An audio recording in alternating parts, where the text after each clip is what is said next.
to the holiday season.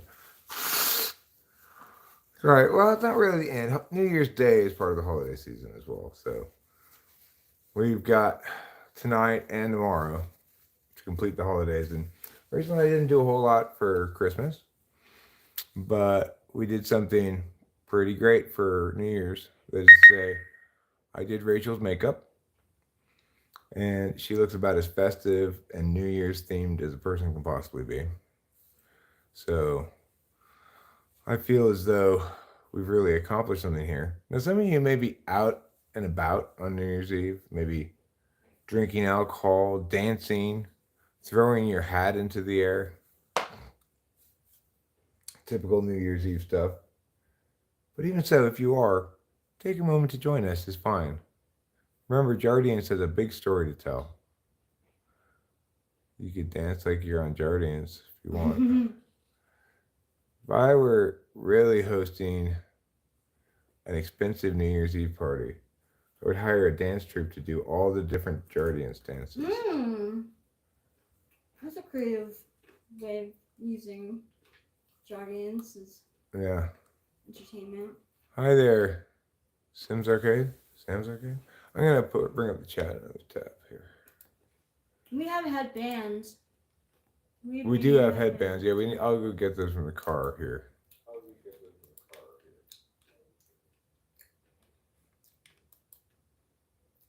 Where's the chat? Here we go. You have no hat. I see. Sam's Arcade says they have no hat. Well, you know what? I want you to know that hats are maybe overrated. Maybe you don't even need a hat. Happy New Year to Huela Particular, aka Iago. Happy New Year, Iago. Hi, Popovich. Happy New Year to you as well. All right, so we're watching the football game here, and we might do a couple other things here this evening besides just watch the football game. But at the moment, we're seeing if Boise State can handle Penn State. They're down 14-7, but they started off down 14-0. Old Lang Syne. Let old acquaintance be forgot. Meow, meow, meow, meow, meow, meow, meow. Let old acquaintance be forgot. Meow, meow, meow, meow, meow, meow, meow. Happy Hogmanay. What's Hogmanay? I don't know what that is. Penn State takes the snap after the penalty, gives them a first down, defensive holding. It was a good call. Unfortunate. The defender kind of fell down and had to grab hold of the Penn State player's leg.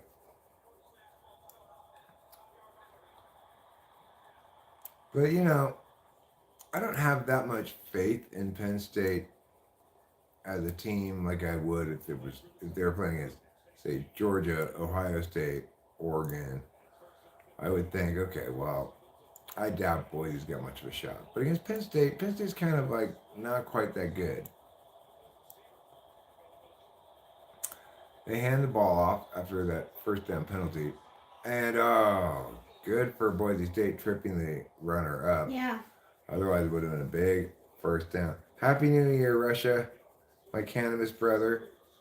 Or, as they say in France, Frère de marijuana. Frère de marijuana. Maybe they have to say day. I don't know what they say. What does it say in French? Les?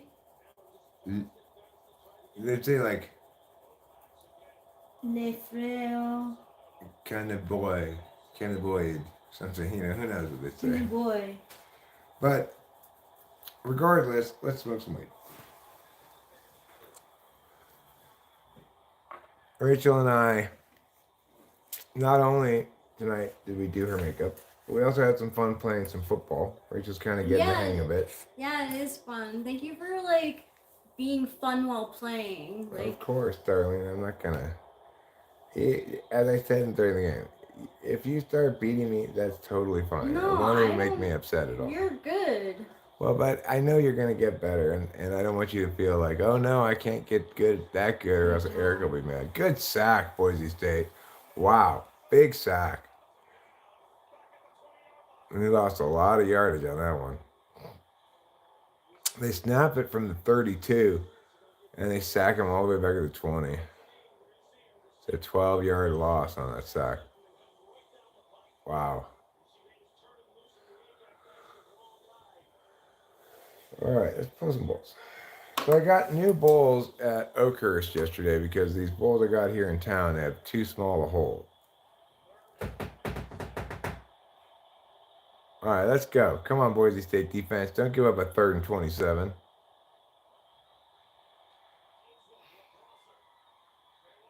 Good job. Good job, defense. They stopped them.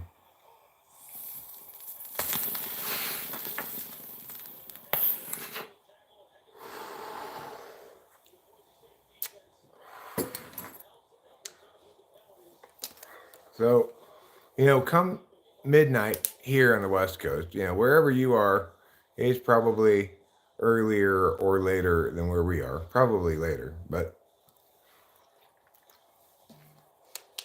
when we get to midnight, I'm looking forward to pulling the first long rip of 2025. Ooh, I can't wait to join you. Yeah. That'll be right after our New Year's kiss. What was your favorite moment of 2024? Favorite moment of 2024.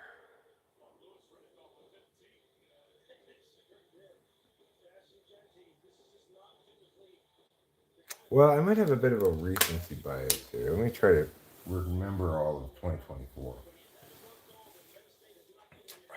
Mine is in the beginning of 2024. What was it? I thought that my birthday dinner was supreme. Oh, yeah, that was fun. That was nice. Yeah. That was a good birthday. It was. Well, Happy New Year from California. We're from California too, Kelly E. We're from Mariposa, California, right near Yosemite. And it's not 2025 yet here either. But we're looking ahead rather than backwards today. We are going to review a little of 2024. I enjoy Rachel's answer to the question, favorite moment of 2024. Oh, hey, Fresno. Hey, Fresno. Hey, Clovis. You guys are both close to us. It's 2026 where you're at. Wow, Broccoli Todd. You jumped a whole year. So, favorite moment from 2024. Well, I enjoyed the first time we played at the open mic. That was this year, right? Oh, yeah. That was a lot of fun. That was a lot of fun. You're rolling some blunts for your aunt? Wow. I'm pulling bingers from Fire Crotch. This is Fire Crotch. Could you roll me a blunt when you're done with Oh, yeah, Fire Crotch? sure. Let's roll a blunt. Why not? Piao. They taste so good. Well, you've inspired us, Joe GG. Yeah, thanks, You've Joe inspired us to roll a blunt instead. First, I'll grind up some weed. Boise State, 3rd and 8. Snap from the shotgun. The quarterback throws it deep on the fade to that guy who doesn't quite reach it. He's not able to quite reach it. Hard. Boise's going to have to punt. Well, at least their defense looked competent last time. Mm-hmm. Maybe they'll be able to stop Penn State again. Boise State really needs to be able to run the ball, though. Their whole offense is predicated on running the ball with Genty. And Penn State's doing a good job of shutting them down right now. Yeah. Just like you were during the game. I did not do a terrible job of reading certain things and getting where I was supposed to. I think I did a good job with my running backs or after the catch or after the handoff of like using spins and stuff. Yeah.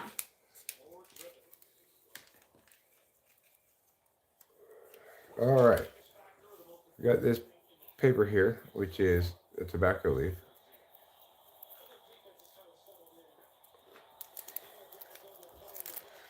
Let's see if Boise can continue to hang with Penn State. I mean, the thing that's concerning to me is Oh, cool.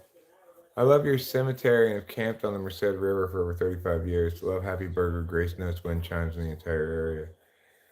I mean, we love it here too. We actually don't eat at Happy Burger that often because we really don't eat it at all.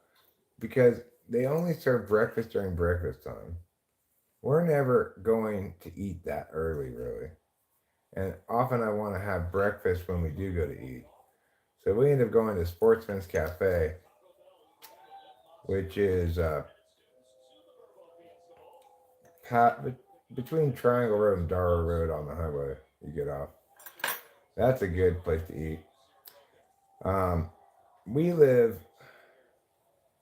back in a part of Mariposa called Jerseydale, or Mariposa Pines more specifically, which is kind of like far back in the woods, you know. So we're really. Oh no! No, it's right. Oh No. Jesus! Tackle, motherfuckers! What's going on? No. Can't you tackle? Come on, Boise State. Me, I'm a man. Yeah, and a woman. I'm a woman inside. I'm very womanly in some ways. Two vampires, and a bloody tampon. I think you should write a book called The Woman in Me. The woman in me is right. Because inside my manly ways is a woman who knows her true worth as a pretty, pretty princess.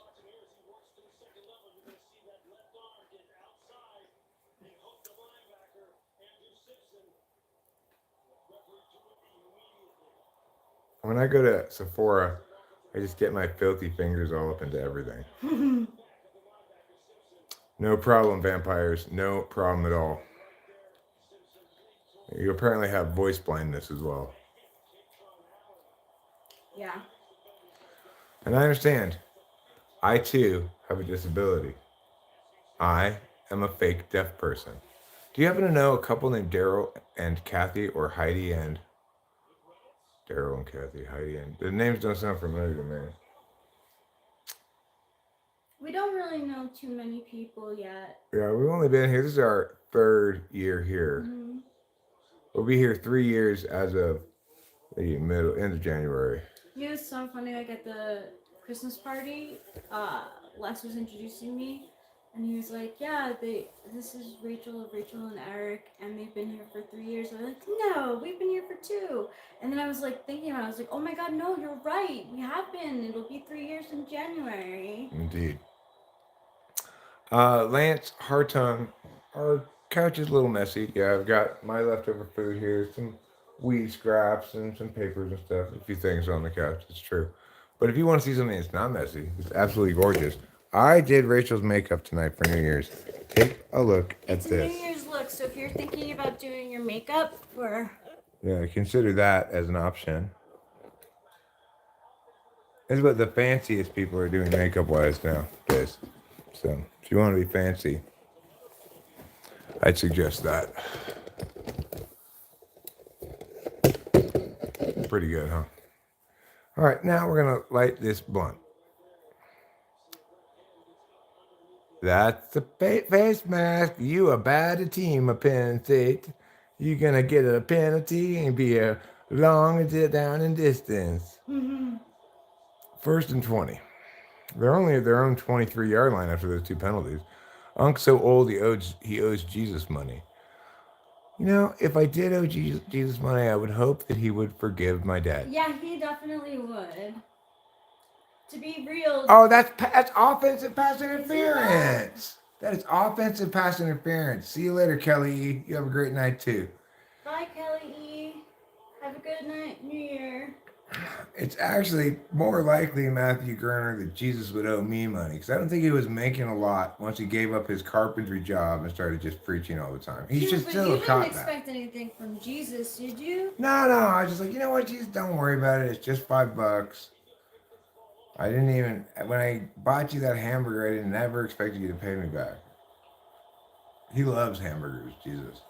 Just can't get enough of them. Do you like cheeseburgers too? Yeah, with a rich frankincense sauce.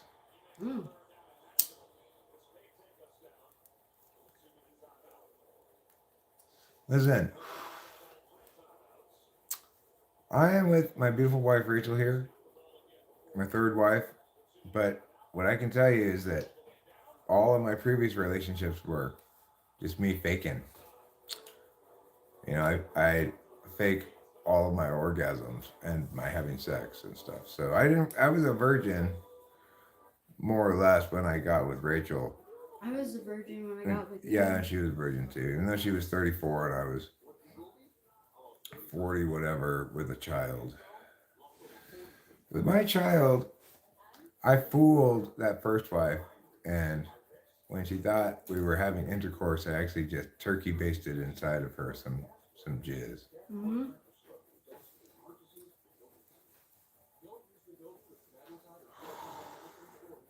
So Cleopatra obviously bragged that she got with me, and that's why you know about it, because she was always trying to get on me, but she did not. She got drunk one night, and we kind of crashed out on the same couch, and she thought when we woke up that we had had intercourse, the eaten. When she learned we hadn't, she ended up clutching an asp to her breast, and it bit her, and she died. Pretty sad. My first laugh. Happy New Year's. Happy almost birthday. Almost said happy birthday. Well, it is Rachel's almost birthday. Mm-hmm. Do you want this blunt? I do, I really do. Then smoke that blunt with your lungs, and then you could feel so young.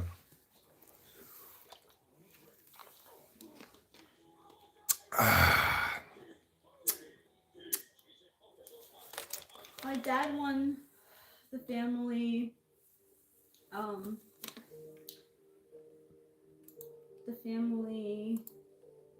fantasy football. Oh, he did. Yeah, Good for him. first time ever.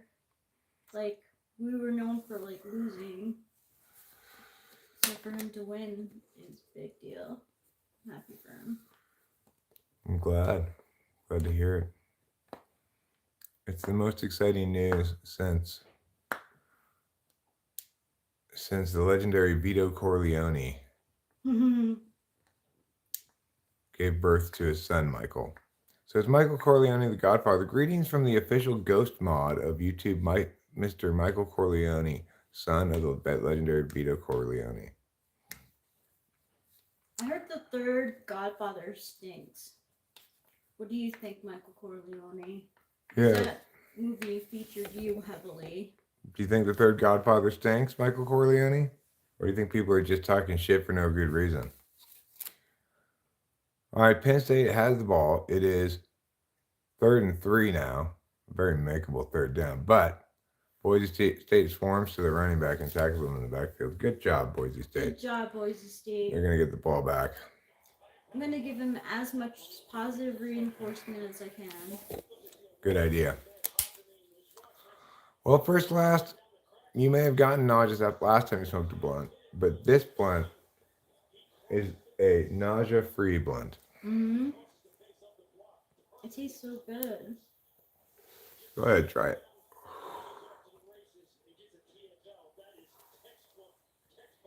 See? Tastes good, right? Last time I had mushrooms, I had a really good trip. I didn't really trip. I was just like feeling good. I liked those mushrooms from Jay. You should definitely continue getting them from Jay. Right? That's his name? Who? The guy that we got mushrooms from? Jay. Jay, yeah. Yeah, we should definitely continue getting mushrooms from him because, like, I had a good experience. Yeah, they're good. So Michael Corleone, the Godfather, says, I think the people that are talking out the side of their neck about this third Godfather have some good points brought up. The first and the second are the best, but the third's still part of the lineage. Interesting. I gotta see it and make my own judgment.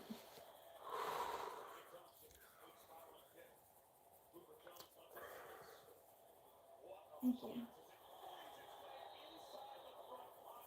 Wow, what a good punt. Watching Isaac punch the YouTube channel, which is about punting and kicking, has made me more attentive to punts than I used to be. I want to see that punt again, actually. So look at this great punt, Rachel.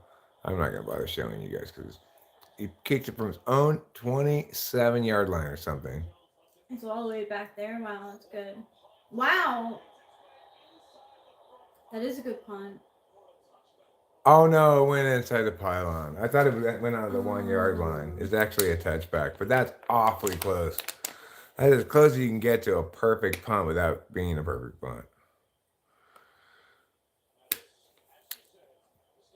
You know, the Godfather movie where, is his name Sonny? You have the curly hair? Where he gets shot in the car? Oh yeah. That's a really good movie. Some marijuana songs you may like. I don't really like songs about marijuana particularly. I like good songs regardless of what they're about. But I could check those out anyway. See what I think. Happy New Year's, James. Happy New Year's, James. Welcome to a pending 2025. We're not there yet. We got 6 more hours till 2025. East Coast. But here, James. Arriving at their parties. Go ahead and take a hit off that, James. I encourage sleeping over a friend's house. You're welcome. You encourage sleeping over at a friend's house? Yeah, if you're drinking tonight. Oh yeah, don't drive home drunk. Yeah. Or even really, try to stay off the roads in general because even if you're not drunk, there's gonna be a lot of cops on the road. Yeah. So have like a plan or just enjoy your own home. Or if you're out and you can't drive home, just dance your way home. That is the New Year's spirit right there.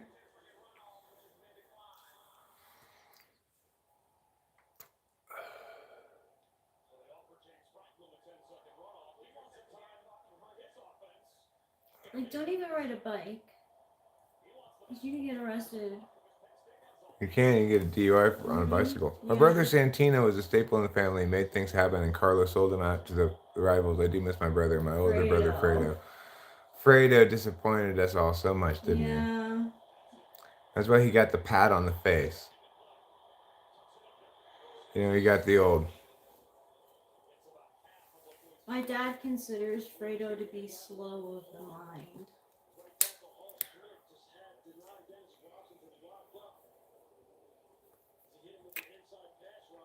So this isn't the best tasting of the weed that we grew. This is the super skunk. It's a little sour tasting, but it smokes good in the joint. It smokes super clean. It really does. I like the taste of the tobacco weed. Yeah, me too. Or leaf, I should say. Matthew, I'm sorry that you feel that way. He feels like a 13-year-old girl. Ew. I don't do that kind of stuff. I don't touch dirt. Ew. Oh, I did her makeup tonight, Matthew. We decided to make a video where I did her makeup for New Year's Eve 2025. She's going to redo it here in a little while. You might, and if you don't think I did a fabulous job of doing her makeup, then I don't know what you're thinking about. I went makeup shopping, especially to do this today for both video we made and so that she could enjoy a festive New Year's look until she changes her makeup. At some point, she's going to take over the camera and put on new makeup, different makeup. Because obviously, even though I'm a world-class makeup putter on her, she still seems to think maybe that her version of makeup is a little bit less, I don't know, garish than mine. Well, so like you're your own independent artist, right? Like you weren't influenced by any other artist. No. See, like I think I would be more influenced by another artist. I'm influenced by my vision which is as many different colors as possible and as bright and big a colors as possible. I want it to look kind of like a paint store vomited on your face. Poor Kate. I also miss my former wife Apollonia. She was different than Kate. She was from the motherland and she had a flair to her, but life moves on. You have to go with the changes. Well, that's very philosophical of you, Michael Corleone, the Godfather. Very philosophical. I like that Kate was played by, what's her name? Who plays Annie from... Oh, right. Diane Keaton? Diane Keaton, yeah. Diane Keaton plays Kate. And I always liked her portrayal of Kate. I think she did a good job. Of course, like, Al Pacino was basically Michael Corleone. I love that one guy's imitation of Al Pacino. The guy from Saturday Night Live with Kirsten Wiig. I don't know if I've seen it. What's his name? The guy who was friends with Kristen Wiig. Bill Hader? Bill Hader. Yeah, Bill Hader's imitation of Al Pacino is really good. Is it? I've never seen it. I gotta see it.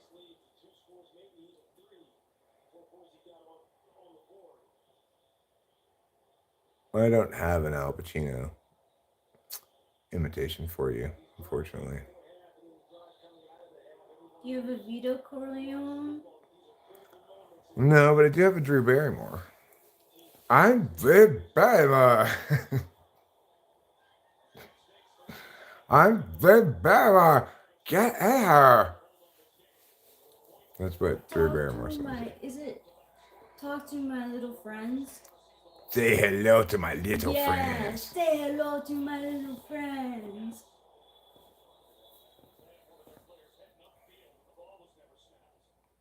You gotta make them an offer they can't refuse. That's the advice from Vito Corleone. I also have a Keanu Reeves. Whoa, this is seriously impressive. That's really good. Thanks. You know, Shelley had a bad experience with Keanu Reeves. Did she? Yeah, he refused to take a picture with her. Really? And he was very stuck up on set, she said. Oh, he was on set? Mm-hmm.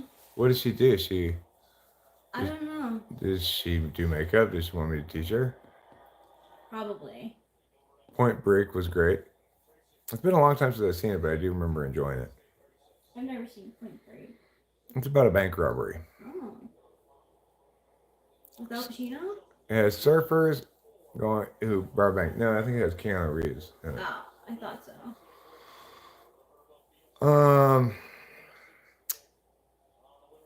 What other celebrities can imitate? All right. I can imitate Kirsten Dunst. Such a good imitation of Kirsten Dunst. Mm-hmm. I do an excellent Kirsten Dunst. Hi, G. Come on, Boise State defense.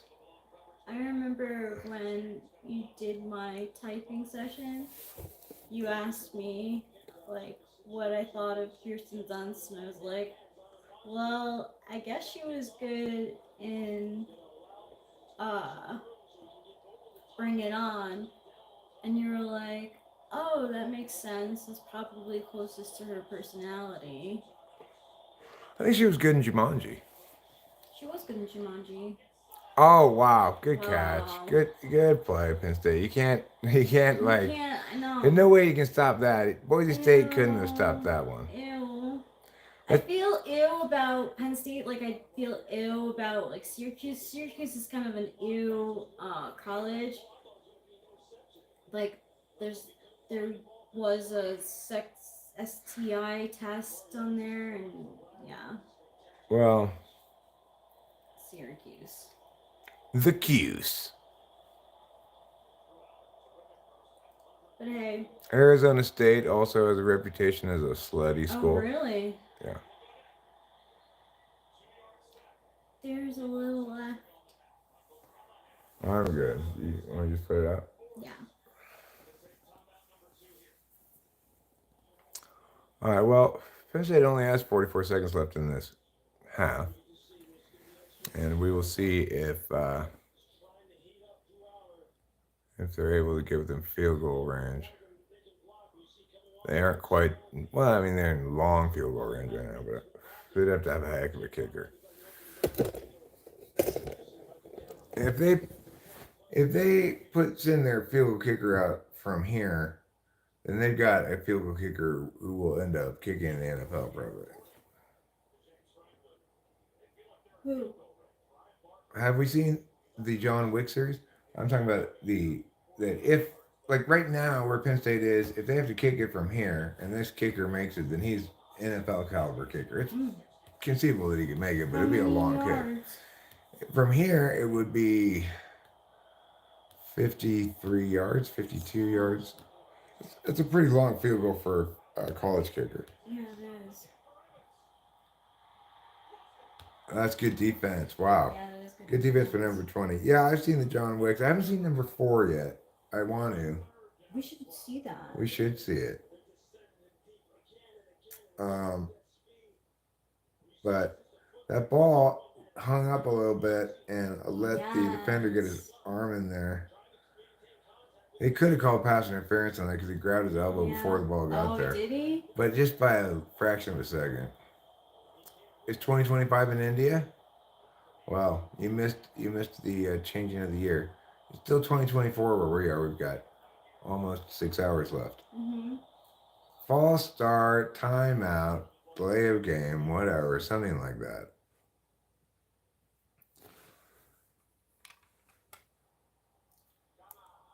Who's like the best American actor right now? Like Ryan Reynolds is Canadian and Keanu Reeves is Canadian. I mean, I like his name Adam Driver. Yeah, Adam Driver plays the old man. Yeah. Yeah, he's good. He was really good in that movie I watched on Netflix the other day too. Oh, really? Yeah. What kind of character did he play? He played a cop. Really? Yeah, he played one of 3 cops in a small town. Interesting. And he drove a smart car, one of those teeny smart cars. Really? Yeah, it was a pretty good movie. I think it was called The Dead Don't Die. It had Bill Murray, Adam Driver. It had what's her name? Selena Gomez was in it too. Oh wow. Oh, he got there early. He got there in time to disrupt that pass. And what are 5 goals both of you would like to accomplish within 2025? Well, one, I'd like to get the rental property actually rented and in process of making money. Number 2, I want to get a job at the bootjack market. Number 3, 5. That's a lot of goals. Mm-hmm. I mean, I guess number 3 is, are they going for this? 4th and try. They don't trust their kicker from there. That's right. No flag, no flag. Oh, come on, flag. Bullshit. Defensive pass interference. Oh my God. Horrible. So I have my 5 goals. I don't know if I can make it to 5 either, but is to get better at the NCAA 2025 football. I definitely want to get better. Get better at PS5 football. Good. That's a good goal to have.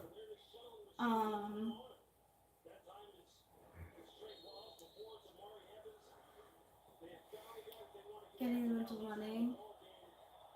What? Getting the rental running. Getting the rental running, right? Yeah.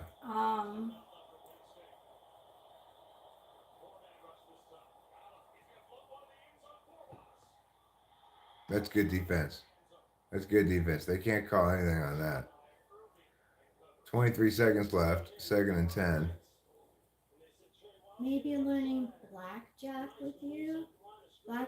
Which one's the one with 21? Blackjack.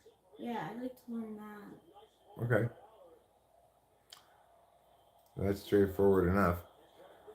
I think I would like to make progress writing uh, some kind of typology book. Ooh, I like that. And oh, he dropped it. He Yes. dropped it. I've got one other goal that I have in mind with Asteroid, which is something specific, which is I'd like to record uh, sign holders at some point during Oh, the that's a year. good one. Yeah, which is a song that I'm not even quite done writing yet. So I'll make that two goals: finish writing it and then recording it. It's not that far from being done being written. I don't want to lock my knees as much as I do. That's a good goal.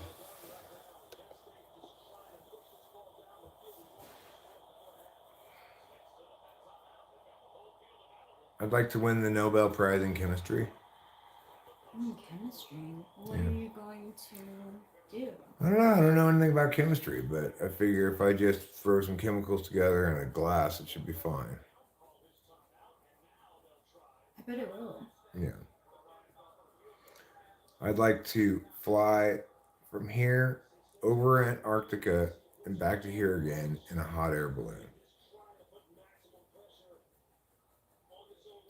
I like that. Big goals. Yeah.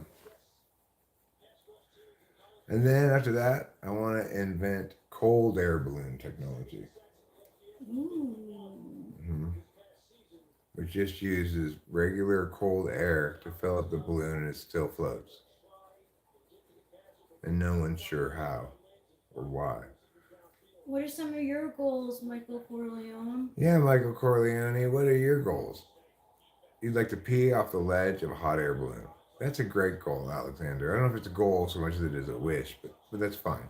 You like, if you're tall enough, you just have to put your penis over the ledge. But like if you're short in stature, that's like you might have to like bring a stool or something. You could pee up an arc over the edge.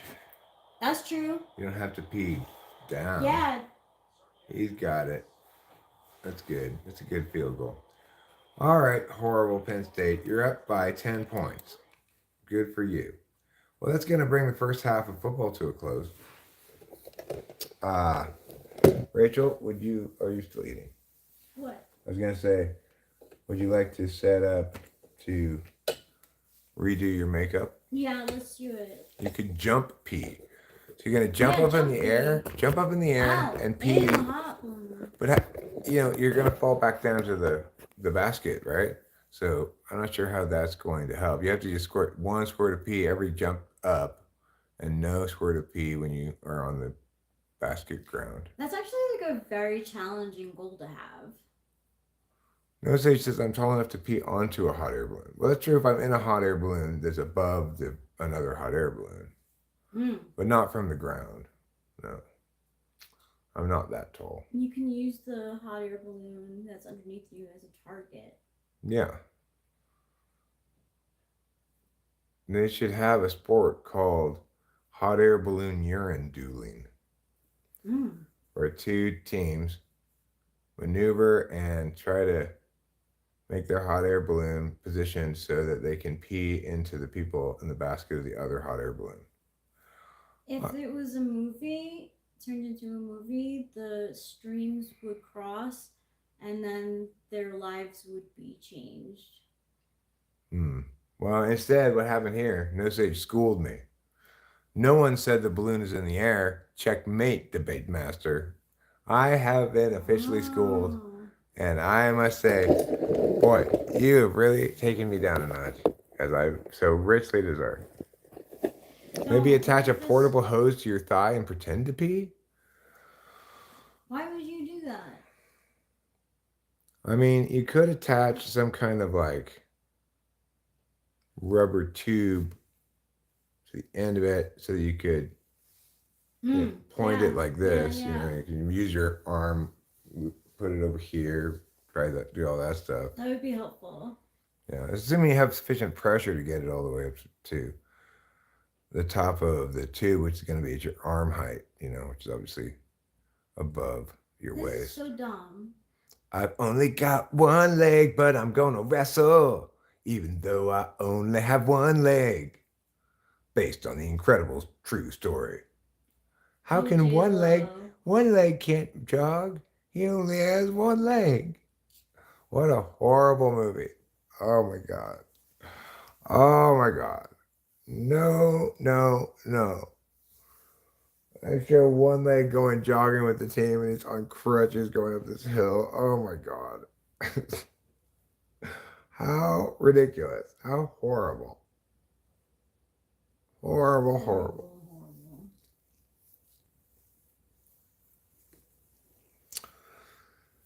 So I was watching this one poker channel's video the other night, last night, I guess, and he liked to cut into his poker vlog thing little clips and from like movies and stuff.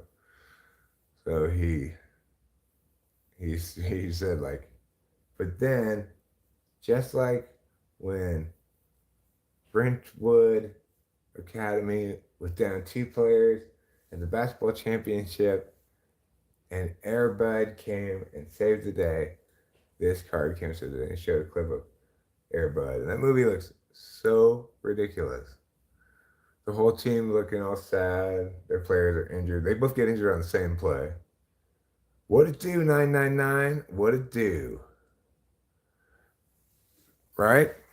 Right, Thank you, Acacia? Acacia. Yeah. I think we can all tell that is the artistry of Eric. That's not, Rachel doesn't have that kind of skills. I studied in the finest makeup academies of France. So, Free People has these like keychains that have like the repeating numbers and like a little saying that it goes along with them. 999 for some reason still like they don't have any of the numbers left except for 999. For some reason 999 won't sell.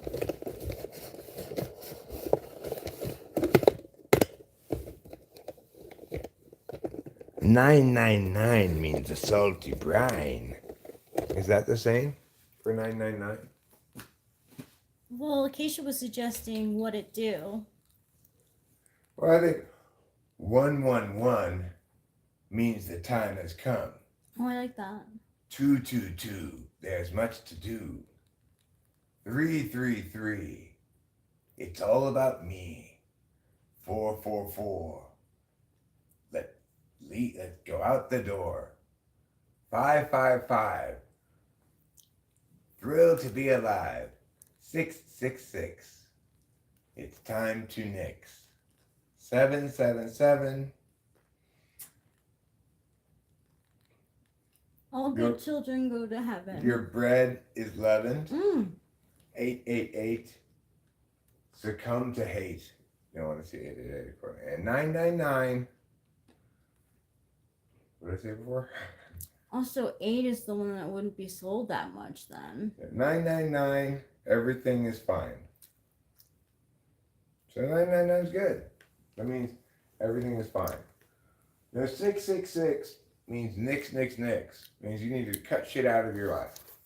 777 means your bread is leavened. That means take your time to let your bread rise. 555, thrilled to be alive. Just means remember to be in the moment and appreciate the fact that you're not dead. 444, there's the door, means it's time to get out and do stuff. Hit the road, Jack. 333, it's all about me. Which could mean either you're being a little too selfish or you need to be selfish. Yeah, sometimes I need to be selfish. Sometimes the person needs to be selfish. 222, there's lots to do. It means you need to accomplish things. That's what our coach would be for the rental place. And 111, the time's come, right? It means you need to do whatever you need to do now. Now is the moment, not some other moment. You should have made the keychains. Mm-hmm. We could go 888, it's time to wait. That's better. Yeah, it's a little bit less incendiary. You want it to sell. Yeah. So there. Now we've made up all the sayings.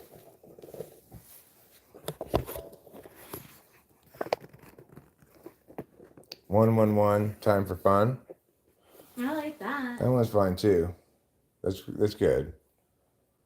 Remember, if a selfie taken by an orphan is technically a family photo. Until we meet again. Thanks, Skeletor. I appreciate that. And I want you to know that I'm siding with you and your powers of Skeletor rather than the powers of Grayskull serving the other guy. I gave you. Everyone knows if you get coal, that means that you were on the naughty list. Yeah. I gave you coal because you committed genocide. And that's naughty.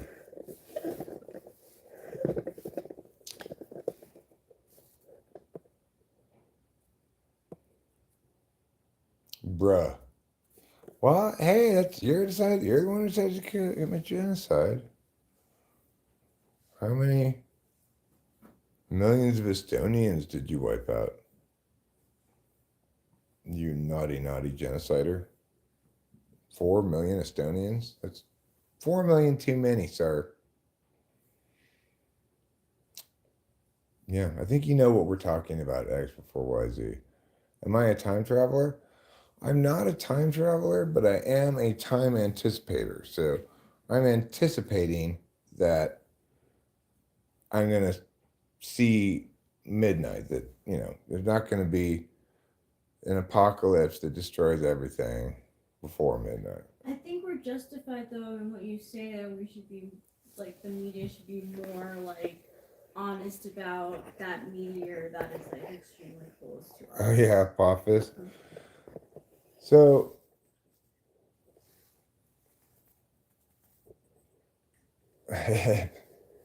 well, listen, we'll have to leave it up to the War Crimes Tribunal at The Hague, X before YZ, to do a full accounting. Hi, Shelley. Will the world end in 2025?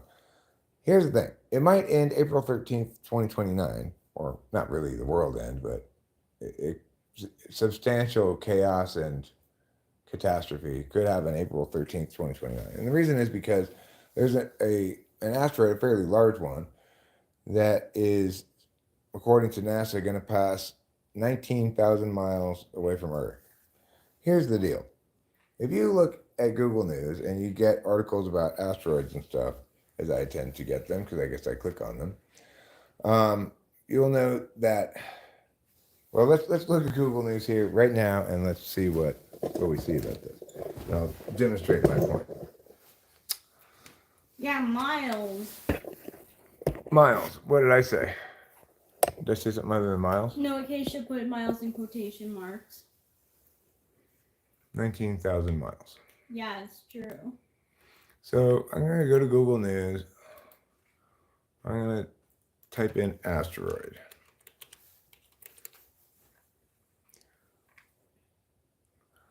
NASA warns massive 53-foot asteroid to fly close to Earth on New Year's Eve. Extremely close encounter. December 30th. NASA tracks 2 massive asteroids approaching Earth today this time.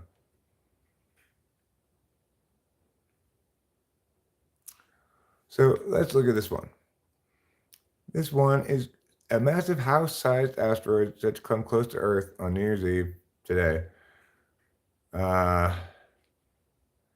It will be at its closest point, 2.58 million miles, 2.58 kilometers, 2.5 million kilometers, call it 2.6 million kilometers away. 2.6 million kilometers is 1.8 million miles or something. And this, it says, the title of this is To Fly Close, okay? This one, Near Earth Asteroid 2024 YW8 Extremely Close Encounter, December 30th, 2024. Now this one is closing only 28,000 kilometers. So that's more 19,000 miles. But this one is much, much smaller than the one that's coming 2029. This one here says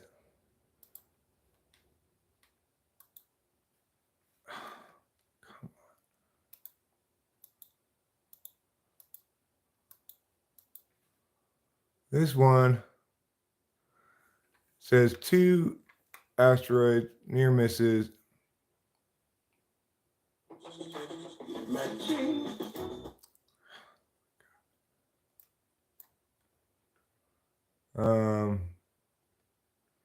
So this one will pass 1 million miles from Earth, and the second one will pass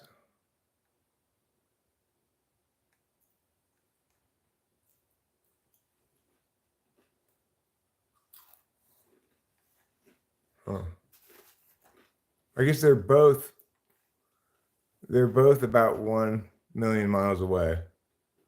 So these ones are considered close, near misses. You know, about as close as you can get, right? Wow. Near misses. Thing is, the one that's coming in 2029, April 13th, is much larger and is going to pass within 19,000 miles. So if we were to look now at Apophis, and what I said originally,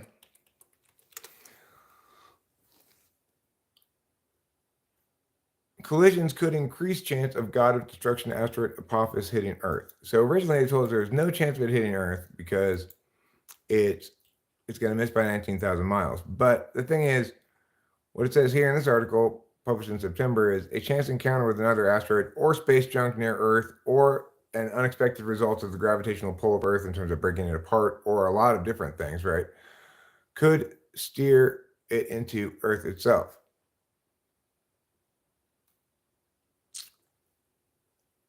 The asteroid named Apophis is so large and will pass within 19,000 miles of Earth, so close to our planet that it could be visible to the naked eye. New research suggested that if much other smaller space rocks hit Apophis, the asteroid, which is almost as wide as the Empire State Building is tall, could be redirected, and Earth might not be narrowly missed by it during subsequent passages or even during the 2029 passage. So I would say we should keep in mind that there's a decent chance that Apophis will hit Earth April 13th, 2029, and it's not like Earth, it's not globally destroying, you know, it's not that big, but it would cause a shit ton of chaos for quite a while, you know. And if you were, it depends on where it lands, right? If it lands in Nevada, I suspect Rachel and I would be toast, right? But if it lands in China, then we'd all experience some substantial environmental impacts and stuff like that. Throwing rocks at it is a good idea. It's a good idea. My son said Jupiter will swallow it, and that is the purpose of our neighbor planets. To swallow asteroids, huh? That's an interesting idea. Would keep it from swallowing us? Jupiter? Yeah. Because we're on a stable orbit around the sun, so is Jupiter, and our orbits don't cross. But the idea that, you know, we're the third planet away from the sun, right? So the idea that all the planets further out, one purpose they serve is to form like a set of concentric defensive lines that suck up asteroids that come in. They can crash into those planets first, and then we are facing fewer asteroids coming towards us, you know. Cool. It's a cool idea. I like it. Yeah, Jupiter. I like Jupiter. Well, you know what they say, boys are stupider because they're from Jupiter. It's true, they do say that. I've said that many times. Mm-hmm. Where are girls from again? Bad. If boys are from Jupiter, girls are from... So yeah, we're super. Girls are from... Venus, and that's why they're genius? I don't know. I don't know. Happy New Year, Alex Grant. Happy New Year to you. To you, to yours, and to you and yours. And to all a good night. He said it happened a few years ago when an asteroid the size of the Eiffel Tower was supposed to graze our outer lining on Earth, but it didn't. That's amazing. Huh. Jupiter is known as a benefic planet. Yay, Manu John's here. Share with Hey, us your Manu wisdoms, John, Manu we John. need some I need some Manu prayers. Johnisms. Let's hear. What wisdoms do you have for us today? Well, right now it even starts. New Year, same crap. My face looks different though. It's true. Look at this makeup, Manu John. Does this seem like the same old crap to you?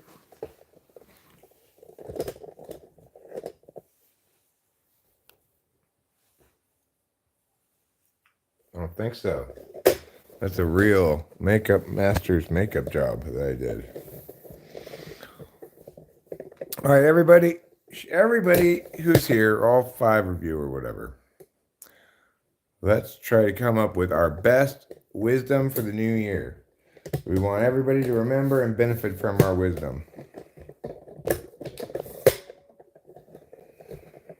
No, it says 2005. No, Siege, that's so silly. It's not Hebrew. It's 2025.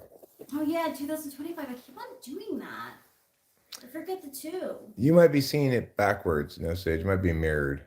I could turn the camera around though. Let me show you. So you can see her with the camera, the front camera here. Oh yeah. That is some fine work by Eric. How many of you think 2025 is a good year? It's hard to say. It hasn't happened yet. I was just thinking the same thing. So, No Sage's proverb is, the earth is dirt and I'm a worm. Love it. Says goals. Probably about the makeup, I'm guessing. I did it myself. I said, fine, Rachel. Normally I charge people $1,000 to do this, but because you're my wife, I'm going to do it for you for free. You woke up with a horrible back sprain? Not good going? Sorry to hear that, G. Sorry to hear that, G. I hope you feel better in the coming moments. In 2024, I experienced my first back pain. Like I sprained my back in 2024, and I realized how debilitating it is. Oh yeah, I remember that. I remember when you hurt your back. Yeah, I was laid up for a few days. Yeah. 2024 was a year of, I would say kind of a year of lying fallow. I don't feel like I did anything in the year, kind of put stuff off. I had some good times, I was happy that we got to befriend the neighbors. It's kind of a big deal for the year. And I feel as though I've got momentum going into the new year. Like I know what I'm doing. We're getting it done. I'm doing the painting. I need to get a secondary color, for the trim and stuff. So it goes with that white. What do you think? Like yellow or blue or what? I was thinking blue first, but Yeah, maybe blue's best. I don't know. Every other planet in our solar system is named after a god, but not Maybe Earth, green, which then. was named after all that stuff on the ground. That's a great joke. What a great joke.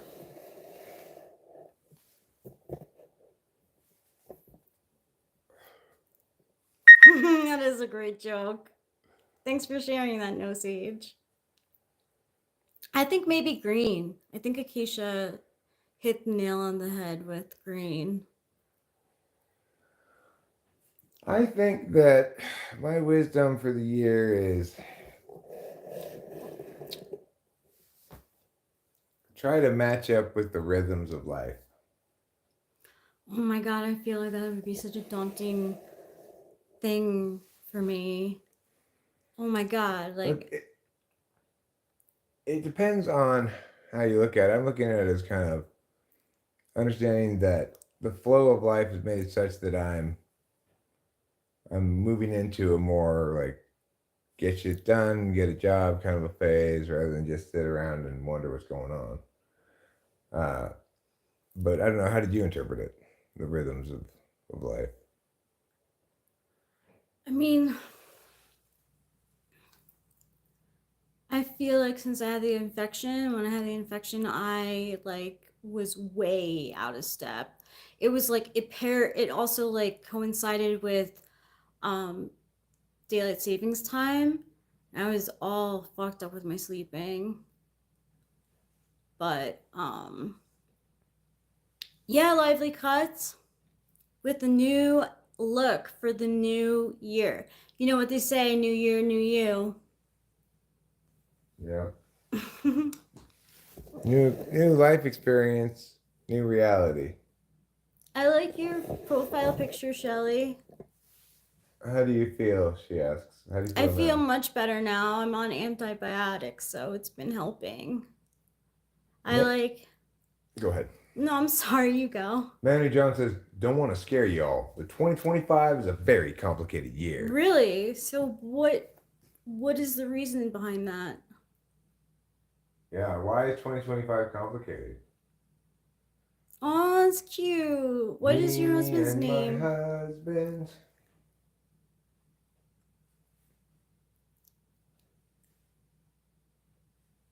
We want to know, Manny John, what makes 2025 a complicated year? Jose. Shelly and Jose. How cute.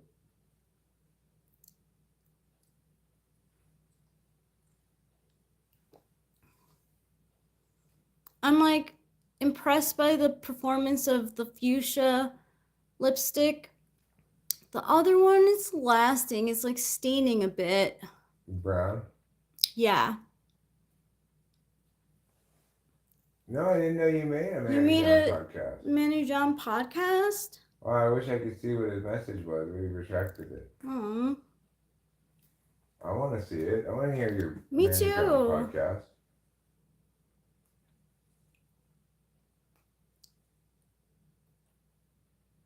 High five to him. That's also my name. Cool first last. First, last. Her husband's name's not first, last. It's Jose.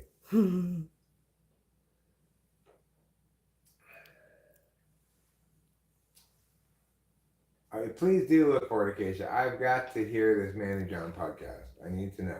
It means you all better be on top of your game, or else better don't play it. Ooh. Ooh. That sounds like some serious sauce from the Manny John. So what does this mean for people who are non-competitive, Manu John? Because I'm a non-competitive personality. Well, you could play a non-competitive game and still be on top of it, maybe? Yeah, that's true. Ooh, that was almost a big pass play for Penn State. But instead, it's a big stop on third down for the Boise State Broncos.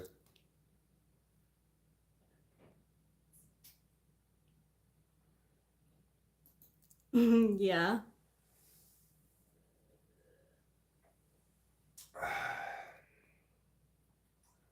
So, Happy New Year, Butterfly Wings. Happy New Year, Butterfly Wings. You could get this look done by Eric for New Year's. And whenever you're ready to take it off and put on new makeup, we'll be happy to stream that process as well. So you can see how a non-professional does her makeup when Rachel does it, and you can look here at what it looks like when a professional does it. It's true. I'm pretty basic when it comes to makeup. I don't know how I'm going to use this blush. Maybe I could use it. I have an idea. But That orange blush. do I have to incorporate 2025? No, I don't think you need. I think you should do makeup the way you want to do your makeup, not with these makeup. Oh, really? Okay. Yeah. So you can show the difference between this and when you do your makeup normal. Okay. That's what I'm envisioning.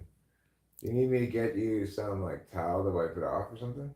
I'm gonna go wash it off in the bathroom. All right. I'm way less competitive than you, Rachel. Want to challenge me on that? Says No Sage. Somehow I don't believe you. Eric is super competitive. Sometimes about some things, but not really. I don't view myself as super competitive. Don't take 2025 lightly. You better be damn sure of almost everything before you go for something you want. Okay. So why do you think that's the case for 2025? Any particular reason? It just happens to be this year. That's sweet, David Erlbacher.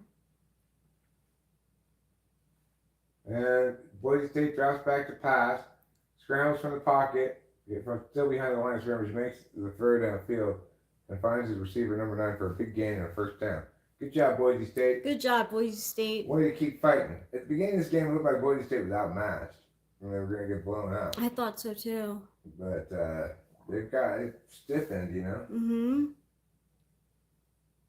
Bam! Well, Camper, he did a good job. The receiver was Camper. Now we've got Boise State quarterback in the shotgun. He motions the man over to behind the tight end spot and then hands the ball off to Genty, who it looks like got his face mask grabbed in there, but I don't think they flagged it. Why do you retract your statement, Manu John? Maybe you made a typo or something. That's possible. It is possible. What are we looking for in the new year? I mean, I think we're looking for primarily, first and foremost, getting the rental property up and running. And then once I do that, secondarily, I'd like to get a job in the bootjack market part-time. What is happening? 1, 2, 3, 4, 5, 6, 7, 8 apples. I can't wait to hear about the people that you meet. Yeah, that'll be interesting, huh? I think it will be. We're all going to have tight ways to win and more ways to lose. Well, that might be the case. I'm not necessarily trying to win or lose. I'm just trying to do my thing. Eric's goal is to float along with life. I don't know what winning conditions are. Having Jupiter swallow up a asteroid is a winning condition. That's good to hear, Manu John. 2025, we keep it live. I like that, Michael Corleone. You lose and win at the same time, huh? He's not a grandpa. He's 53 and his name is Eric. Eric did my makeup for New Year's. This is my New Year's look. No, I believe you. I hope that Jupiter does swallow it up. I'm totally serious. Yeah. Oh, you found it. Cool.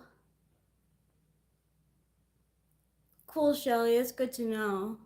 I really do like Jupiter.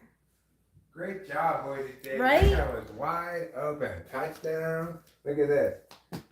So that's the tight end releases from the block. He's wide, wide open. Like, you cannot get any more open than that. He just has to run straight. What a great play call. The tight end makes like he's blocking at first, then he releases from the inside on this kind of like backwards post route or something. I'm gonna look up this. I want to see this podcast thing. Yeah, let's look at. Should I turn the camera to the screen? Oops, this audio cannot be loaded. Oh no. Listen, hey, Acacia, this audio cannot be loaded. Maybe you need to fix that. No way, staying off the grid. Settings. My goal, I have the other goal that I have, one other one, is to not support different entertainers who worked alongside with Diddy, partied with Diddy. I just can't.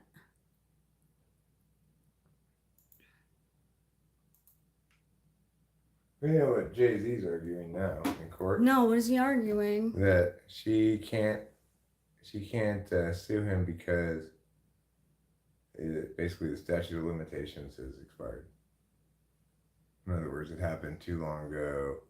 According to this particular law, which affords me has been extended by Miana, but it can't be applied retroactively. That kind of legalistic argument,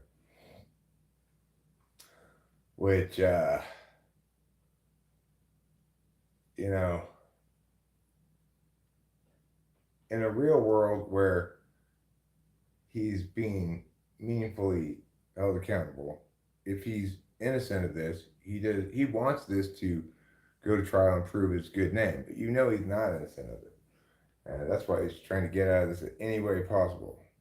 And apparently, he's still able to go about in the world somewhat. In other words, he hasn't. The people are kind of like the jury's still out on it, but I don't think it should be at all. I think it's straightforward enough.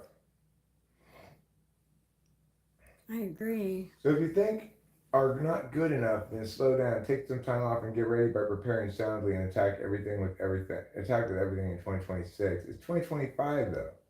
We're going into 2025, not 2026. That's cool that Saturn can catch asteroids.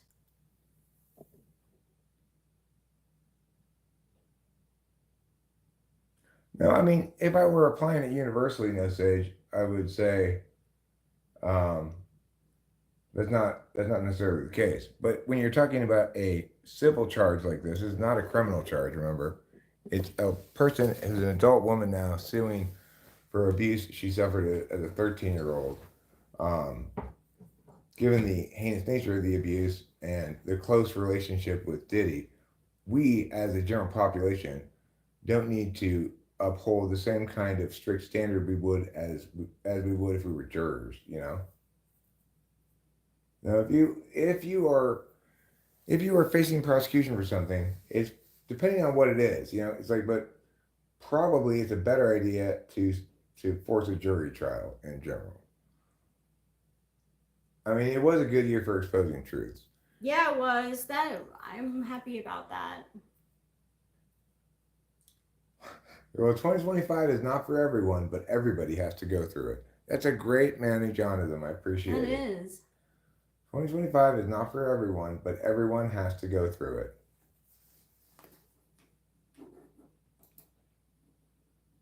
But everybody has to go through it.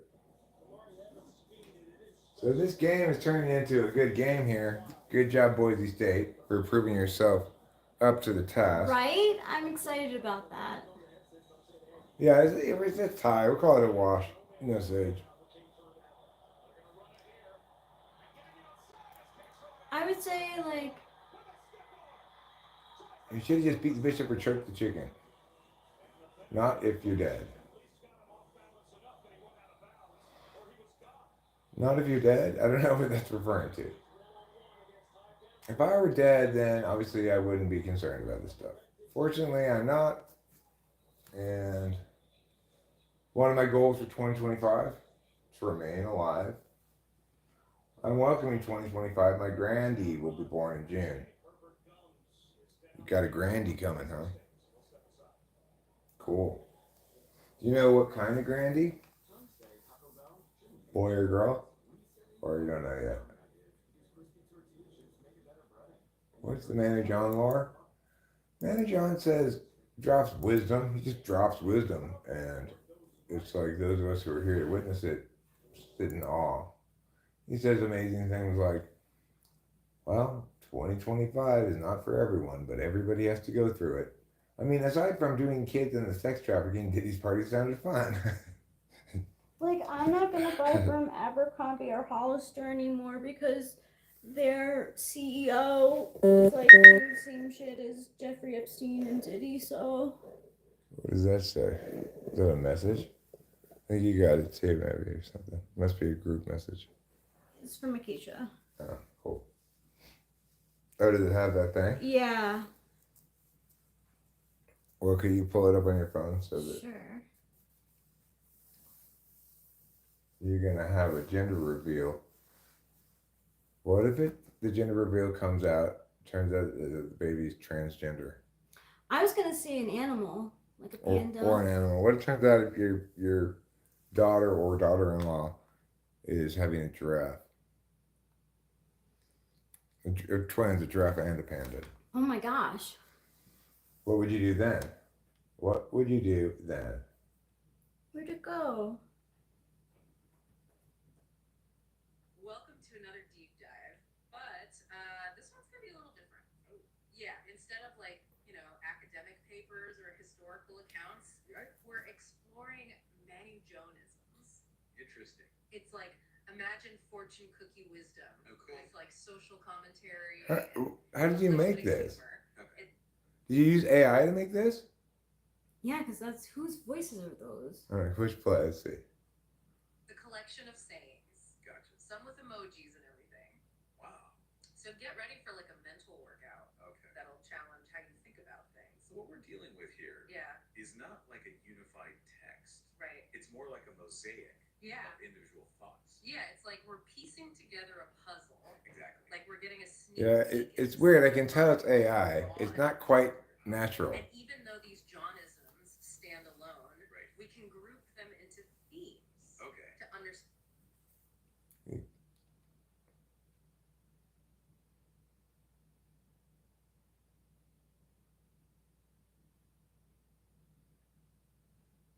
Okay. That'll challenge how you think about things. So what we're dealing with here is not like a unified text. Right. It's more like a mosaic of individual thoughts.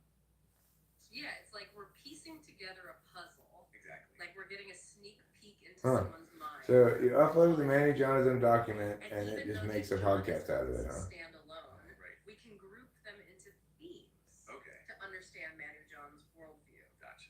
Life and death. So, reality. Yeah. Society. what is it that makes this sound not quite natural? I guess it's the timing of the things.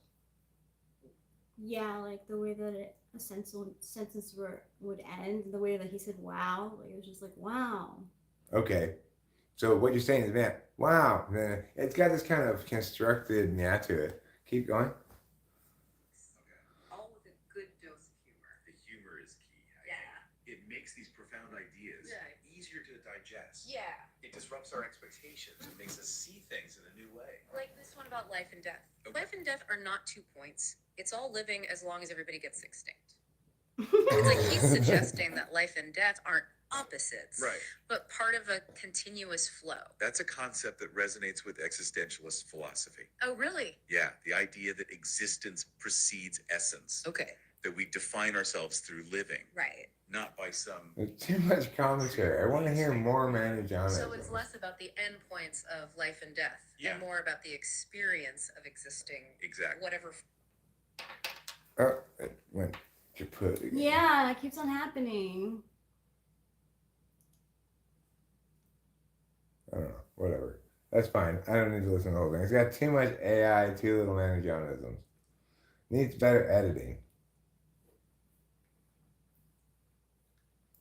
Are you really interested in the future? No Sage says not really, actually, but I say yes. I'm super interested in the future. What can you tell us about it, Manny John? What does the future hold? What is in store for us future people?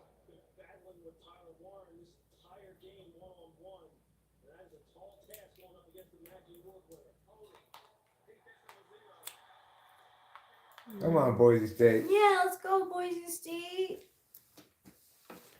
Don't lose hold of this game now. I'm gonna take off my makeup. All right, Rachel's going to take off her makeup. Then after that, future is simple. It's frustrating. I like that. Does the past hold any value, Manny John? What does the past hold? Asks Acacia. I'm curious as well.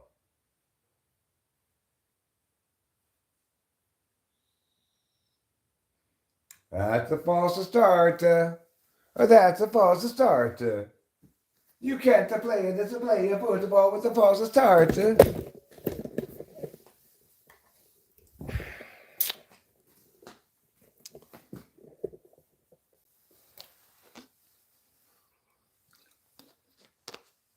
The past holds a lot. But what about the present? What role does the present play? The future is frustrating. The past holds a lot. And the present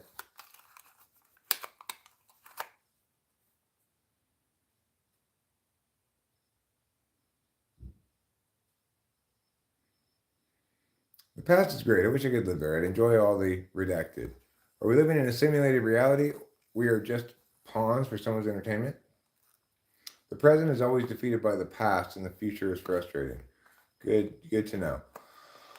I would say probably not, Alex Grant. The thing about the idea of being in a simulation is, first off, you have to ask what kind of simulation. Are we in the kind of simulation where we have a physical body somewhere and the experience we believe we're living is projected into our consciousness, and like that kind of thing, like the Matrix, right? uh Keanu Reeves's character was Keanu Reeves's character was actually a living body someplace else, right? He was experiencing his life in his mind, simulated in his head. On the other hand, you have the idea that there'd be a simulation where the simulated beings within the simulation, it's entirely a simulation, that they themselves have self awareness and consciousness, but that they nevertheless aren't real in the sense that there's no physicality to their experience ultimately. They're just ones and zeros. Oh no! Touchdown, Penn State. The thing is, I believe it to be the case that human consciousness, human being, an entity, a self aware entity like a human, necessarily must be both a biological or physical and metaphysical object at the same time. And in fact, you can't attain artificial general intelligence that's self aware and has interests and stuff.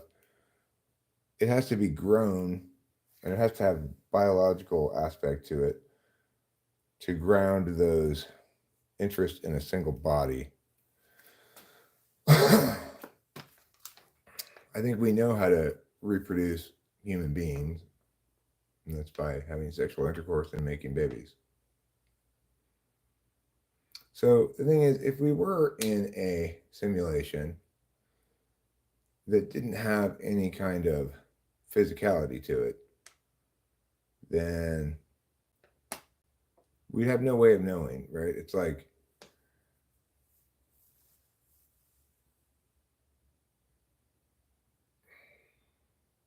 obviously, if such a thing were to be the case, then the simulation would be so effective that we feel all the physicalities of the real world that we experience as vividly as we do without actually being in any kind of physical space. It's conceivable, but it's a more complicated explanation than we are in a physical space. Now, we could be part of a physical model. That's another possibility, right? Like, if I do a model of the solar system and I've got the 9 planets in the sun, the 9 planets are moving around a certain pace related to each other, right? So the orbits are proportional to the actual thing, but it moves much faster than the actual orbits do in the solar system, right? So we could imagine such a model that has, instead of just 9 moving parts in the physical world, but instead it has myriad moving parts like our world and people on it. And nevertheless, is some kind of model made by somebody so they can observe a system progressing through time faster than they could observe it in real time. Have I ever done psychedelics? Yes, I've done plenty of psychedelics.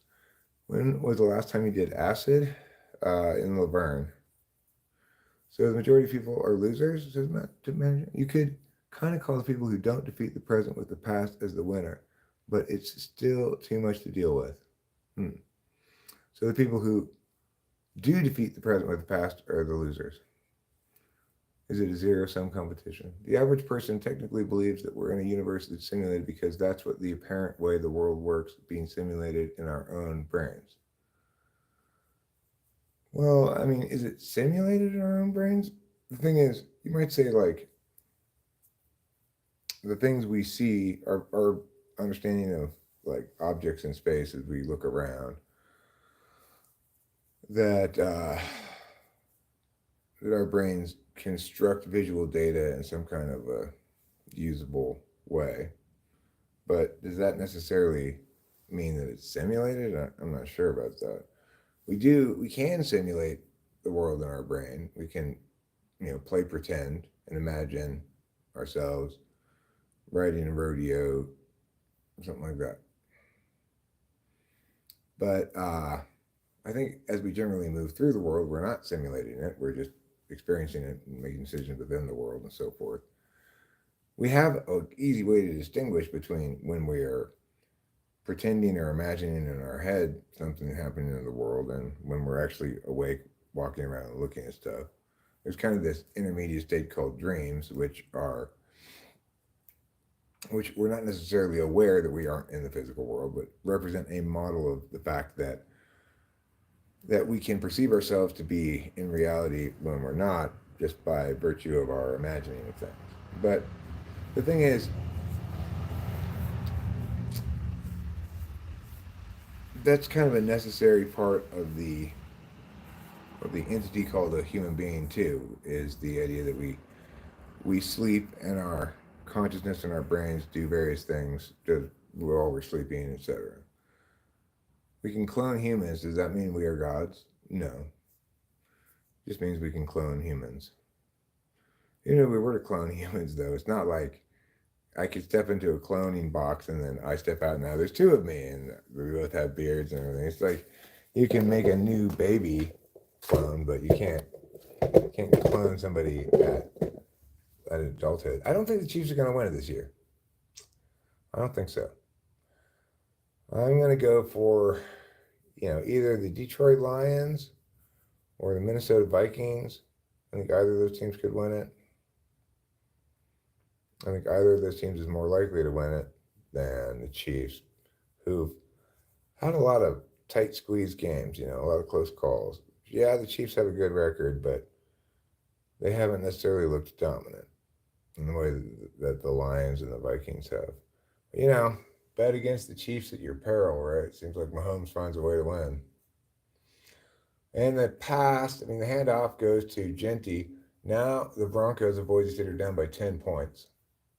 2025 is the year of the clone box. I can take your skin cell and clone an exact replica of you. Right, but you can't clone like an exact replica of me at this age, right? You might be able to create a clone with the exact same genetic signature, DNA, whatever, as me. But you still have to start it off as a baby, right? The pass by the Boise State quarterback, picks up 4 or 5 yards, but that's going to bring up 3rd and medium, 3rd and 6 maybe. Ashton Genty is struggling against this Penn State defense. Yeah, and so the thing is, if you have a baby with the exact same genetic signature as me, DNA or whatever you want to call it, then it's still not going to grow up to be exactly the same as me because it'll be raised differently and nurture matters some too. It is the case, I think, that nature matters more than nurture as long as you aren't abused or something in childhood. Good job, Broncos. Boise State got a first down. Eric, we have technology to save someone's memories and store it in a cloud. Anything is possible at this point. I mean, is that really what's happening? Saving someone's memories? And the thing is, your memories aren't who you are. And epigenetics also can change a person's genetic signature over time.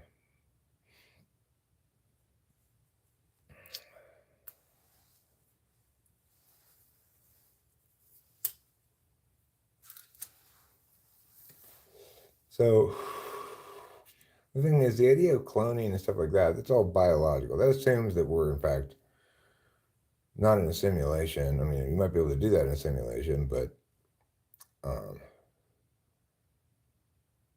the reason we can make a physical clone that's genetically exactly the same, it still won't be the same person. It'll still be 2 separate consciousnesses, 2 separate identities.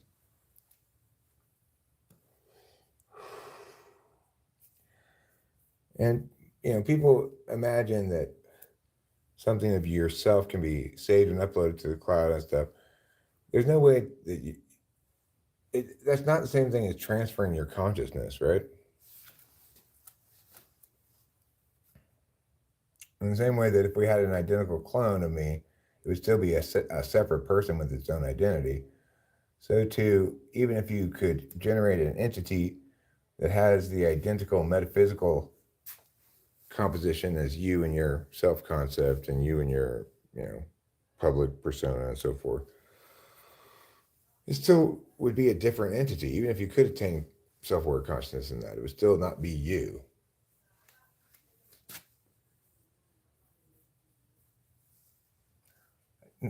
China doesn't want a big population. That's why they have a one-child law.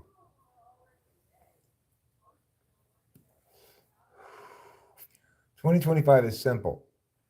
We better cover all our bases, do our homework, and get ready to expect everything that would come our way, and we will make it through 2025. Transfer into a chappy like robo fella. Yeah, but they started to develop technology that can store images of memories." Okay, well, I mean, that's fine. It may be useful, but it's not going to make you immortal, is what I'm saying. That's not something that I don't think they're ever going to attain. Because I suppose one could conceive of a world where somehow they transplant your brain into a artificial body with artificial blood and all that stuff. So the one word for 2025 is prepare. Do I follow the stock market? Not very much, no. How's it doing? No, thank you to immortality, says Acacia. Right. Well, I mean, to maintain the same identity and consciousness, to really be you still, it would have to involve transplanting your brain into some kind of artificial body. Essentially, like a cloned body without a brain in it might work.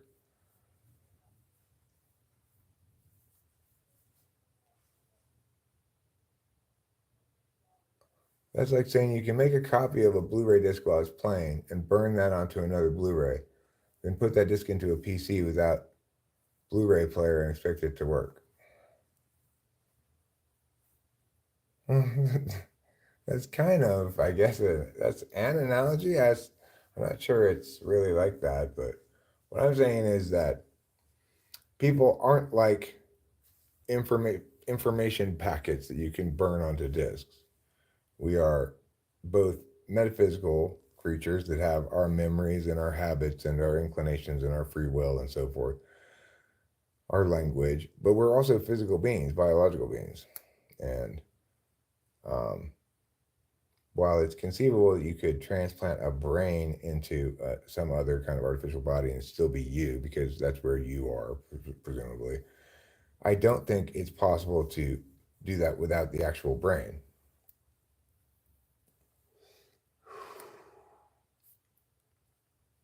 Oh, okay. Yeah, that's fair. That's a good analogy then, No Sage. No Sage clarifies that that was about copying memories. The data will be the same, but it won't be the information, won't use the information in the same way.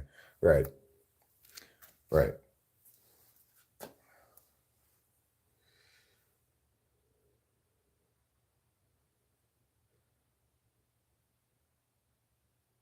Word for 2024 was, it's actually two words, accelerate moderately. I think we're on the verge of economic collapse. I created an algebraic equation, and there's something big coming. We're at the end of a 25-year cycle. Well,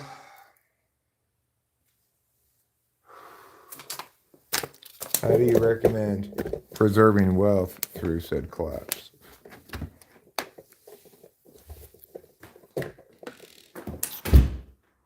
Nice play, Boise. Nice play. Flag down, but if the play stands, it's a touchdown. So Rachel took off the New Year's makeup that I did, and she's going to, at some point here, put on makeup in the Rachel way, which is a little bit different. Holding or something? What? Oh, God. Come on. I'm going to challenge myself a little bit and do everything with my hands, with my fingers. Okay. Is that too tall? Yeah.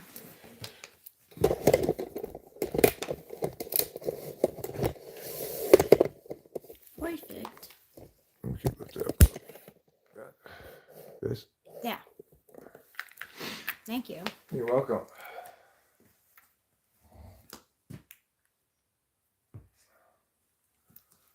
right, come on, boys. Taking that second and 24 thanks to that penalty. 2025 is not a year of acceleration unless you got everything figured out. Good to know. What do you think about like babies who were born or going to be born in 2025 or who were born in 2024?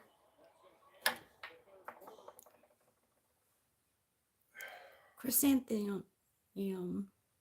Chrysanthemum. I think babies born around this time will come to be known as the Doom Generation. Ooh. As I think they will grow up wringing their hands full of gloom and doom. I hope not. They'll call them Gen Beta. Very sad for them. Hey, you know what? I'm here to reclaim the word beta. I identify as a beta male, and that being a beta male is cool. It just means that I don't waste time going out and having pissing contests for no reason, or, you know, trying to slay the puss. Got other things to do.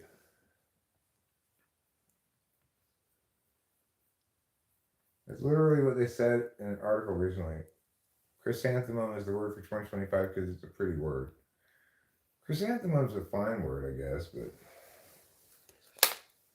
if you wanted a pretty word, I would go with something like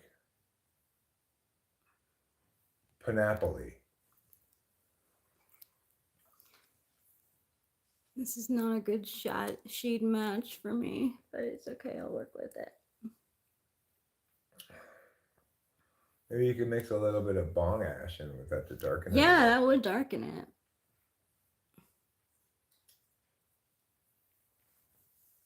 You probably need a little bit of orange from that blush.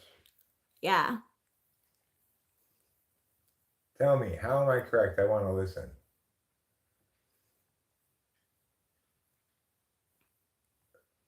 Well, I think, man, John, Alex is saying you're correct because Alex is saying that this year we're moving towards an economic collapse. Accordingly, not a year to be ramping things up in general. Happy New Year, Raul viewer. Do I think that we're headed to cybernetic humans? I'm not sure what that would mean. If you mean like implanted technology in your body to engage with other technology outside of your body, maybe, but I think that's kind of like an SI backside thing. I think SI frontside people are a little wary about messing with their body like that. I don't want anything. I don't like needles, so. Yeah, well, you're not the brand new generation, right?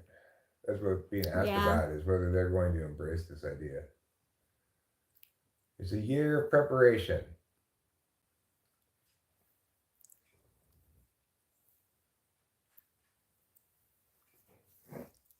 No, she's not oiling up. She is, in fact, putting down foundation.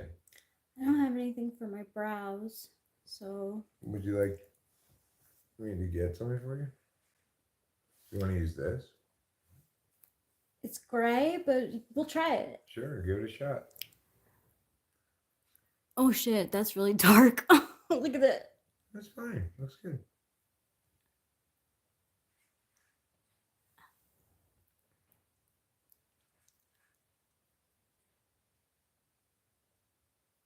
Oh no! Picked off! Oh my god. Horrible news. Horrible, horrible. Oh, he got laid the fuck out.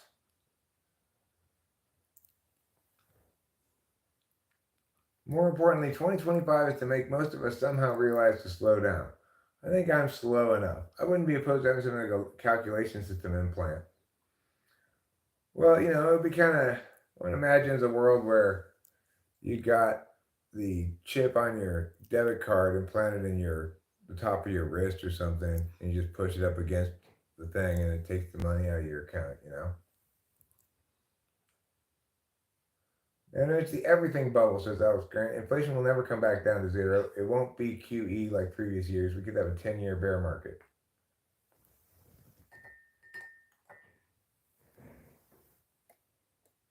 Why do you think that in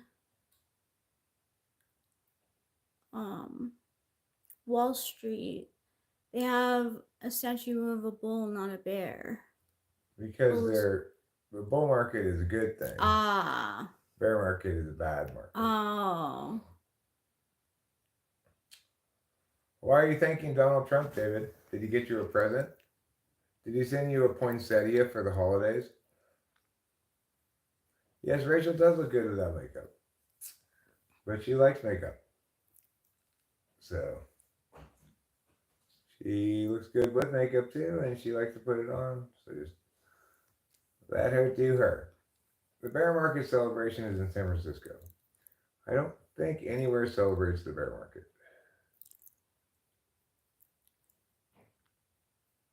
The world just feels mundane. We're not really making any groundbreaking advances in technology. Well, I'd say the world feels like it's crowded, you know, and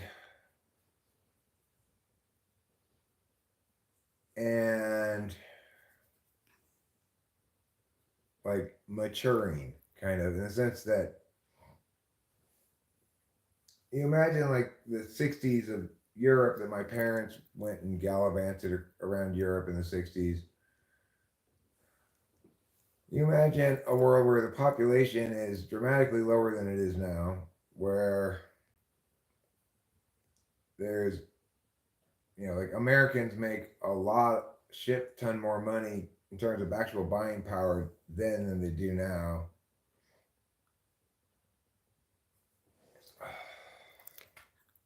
Rahul, viewer, will you just shut the hell up, please?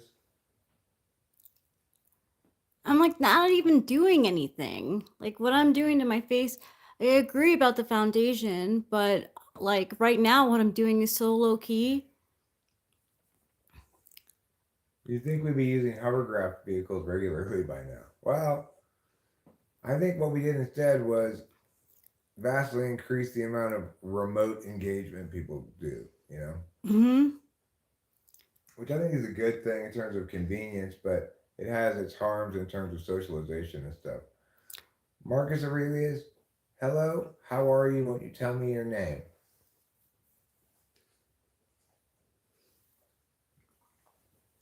I'm going double glitter with this look. Cool. Rahul, viewer, you know whose face you should worry about? Your face. Mm-hmm. You won't be wrong on everything. There will be things that will surprise you too. Is that a Manujanism? Yes, that is a manager. That's a classic one right there. You won't be wrong on everything. There will be things surprise you too. That will surprise you too. That's good to know. Have you ever considered dyeing your hair, Rachel? I've done it many times. I never actually like my hair from like age 16 till 2011 was dyed some other color than my natural color. So now I just keep it. I'm like going gray, so I want to continue that. If I were to dye it, I would dye it a natural like hue. But you too, Acacia? I can't believe how much I used to spend. But I mean, the places that I would go to were good. Oh, cool. Thanks for the list, Acacia. Okay, we're going double glitter. Because it's New Year's. Let's read through some Jonathans. This is a great list. Sean John is actually a pretty good clothing line, guys. Basically, we are all connected together in some ways, and those ways are the common ways through which we can still see that the dead are living through us living. Everybody got to go when they got to go, so nobody is dead. Sean Show media. Why don't you make your own clothes? Make your own home, your own food too.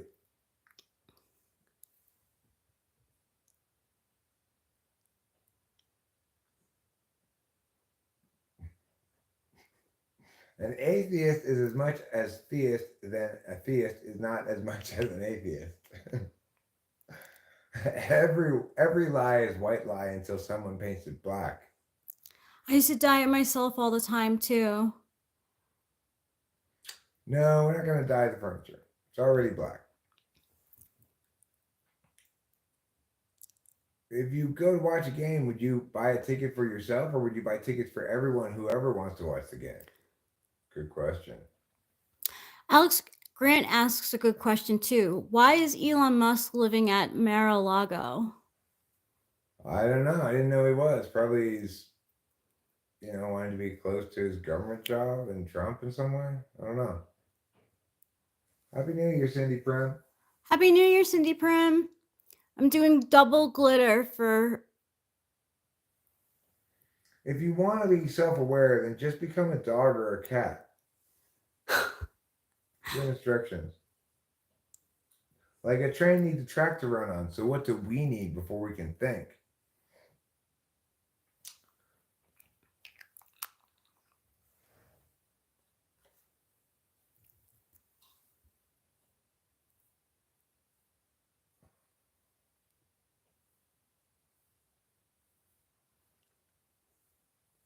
Objectivity means you cannot control anything, but the question you need to ask yourself is how long are you going to survive without controlling anything? How long?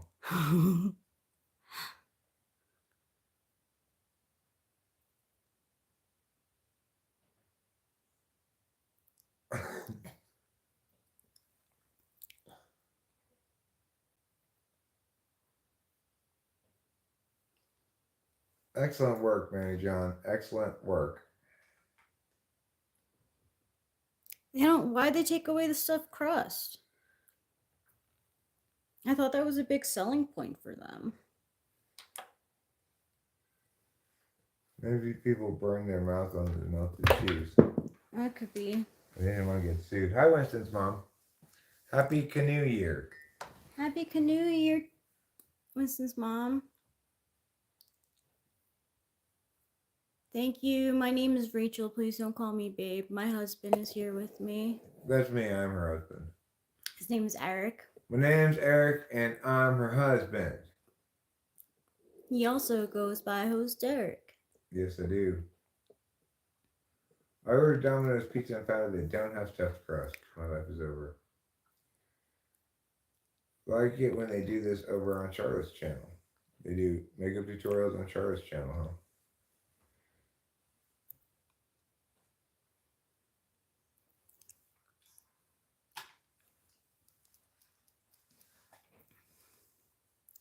I'm doing Space Jam right now. Intentional grounding? Oh no.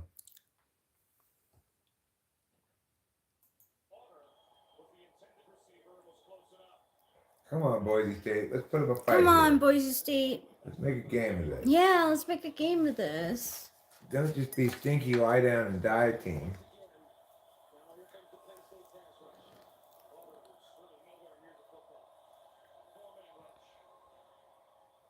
Oh. Damn. No, we're not going out. We're staying home. But this is the look that you could do if you were going out. We're going out here at home. Yeah.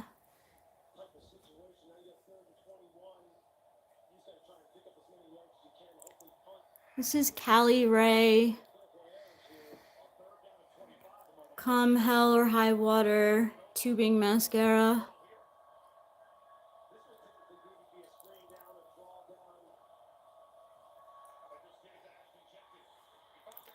Wow. Let's go, Chinty.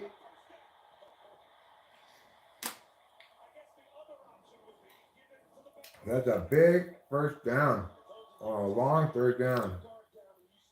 I didn't expect to run that time. As I've gotten older, my lashes have gotten straighter. Whereas mine have gotten more gay. They do flutter. Mm-hmm. Not that the two have to do with Yeah, each my other. lashes can have their own sexual orientation if they want. Yeah, It's not gonna bother me. that's good. I mean, I'm not gonna facilitate my lashes' desire to give Eskimo kisses to men. Or are they called butterfly kisses? Eskimo kisses are nose kisses, huh? Mm-hmm. Butterfly kisses are eyelashes. Eyelashes. Yeah.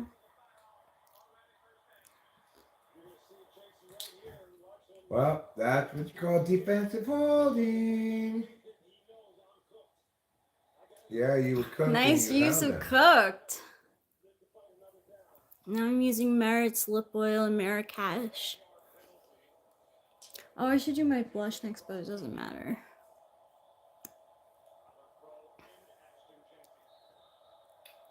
So Rachel gets to start this new year with some new makeup that I got the other day. Mm-hmm. That is the highlight of my New Year's Eve. Oh, Genty. Butterflying with trouble. Yeah, trouble. He makes your answer beautiful.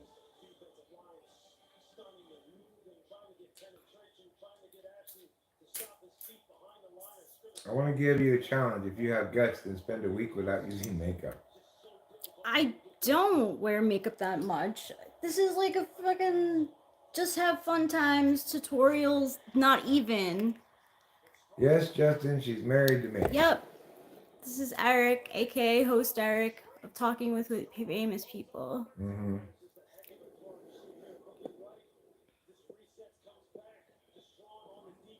Yeah, Rachel's not a huge makeup person, but I thought it'd be fun today if I were to do her makeup for her, and I did. Wow, Genty. Wow, Genty. Wow. That's impressive, Ashton Genty. Yeah, don't be a party pooper. Just let her do her makeup. Say, oh, that's lovely. What a wonderful job you're doing. Something positive instead of something bossy.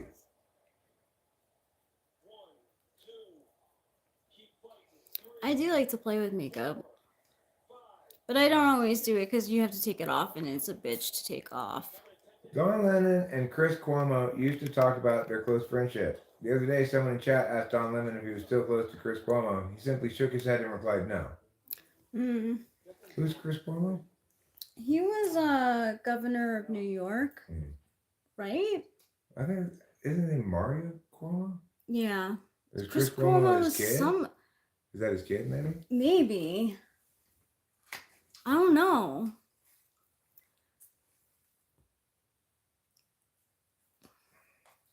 Well, like that's kind of like when James Madison and Thomas Jefferson were friends. They like stopped being friends at some point. So either one of them would have shook no. But they like made up in the end. Who? Thomas Jefferson and James Madison. Oh. Yeah. Did they have a falling out over James Madison's wife's cookies? I don't know. I don't even know what the fallout was over, honestly. Dolly Madison was known back in the day. She was quite a woman about town. She hosted lots of important parties and was very popular socialite and stuff, you know. Ooh. But nowadays she's known as the maker of cookies. Doesn't she make ice cream? Dolly Madison? They might make ice cream too. Yeah, I think so. Let's see. Dolly Madison. Oh, Chris anchored over CNN. Is brand owned by Hostess.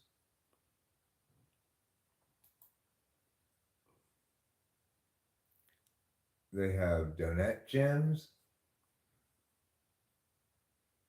coffee cakes, zingers. I thought they made cookies. I could have swore that there was Dolly Madison ice cream. Dolly Madison ice cream still in business. Dolly Madison Dairy is last listed in the 1979 directory. What? It's August.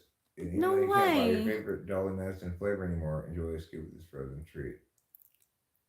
I could have swore this is totally like Nelson Mandela effect. Like, I definitely remember there being a Dolly Madison ice cream. I would see it at King Cullen. In its heyday, the company carried a complete line of dairy products, ice cream, sherbets, butter, and eggs.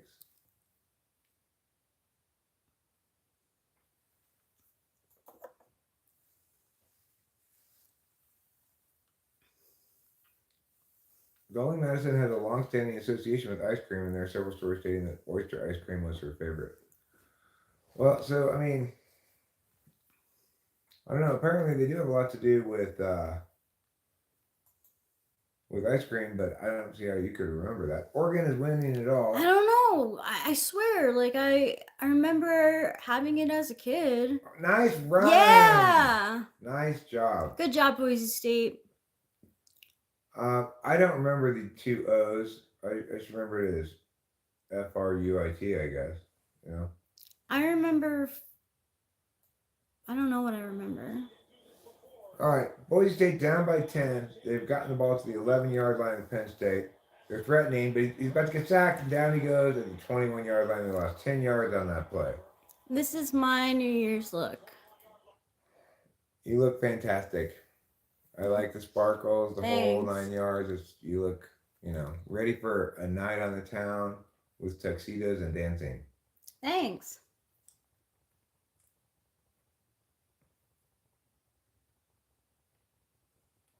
Apparently, there's always fruit with two O's. Like there's one that was fruit. Yeah, like I could have swore there was Dolly Madison ice cream. Like I'd have had it, and I was always like, "Oh, Dolly Madison must have been known for her ice cream because they make an ice cream in her name." Oh, you should have caught that, number 3. What's going on? Well, Boise State can take the field goal. They're down by 10. They need 3 points anyway somewhere. That should have been a catch. Oh my God, number 3. What a dropsy dropper you are. Boom, double glitter. That way you could be your own little disco ball for a little bit. If you don't want to go full out like glitter outfit for New Year's, because it depends on where you're going. You can still do double glitter for a glitter outfit. That's pass interference. No flag? All right, well, kick the field goal, I guess.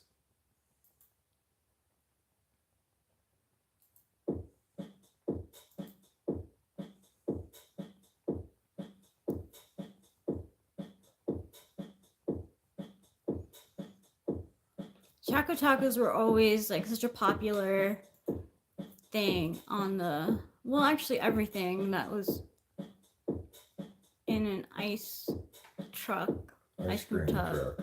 Yeah, it was. He missed it. He just barely missed it. It was just barely wide right. That's a tough miss. That hurts them a lot. Some good ice cream trucks have choco tacos. I always liked the sherbety ones, like the Ninja Turtle ones that had gum eyeballs. I was never that strawberry cream, and I never liked people think this is an unpopular take, but creamsicles I'm not a big fan of because I'm not really a vanilla person. You guys all ready to start doing some aerobics this 2025? Ooh, get ready, guys. I'm putting the camera on you. That's fine. I'll take it. I'll set it up here. Need a little bit taller,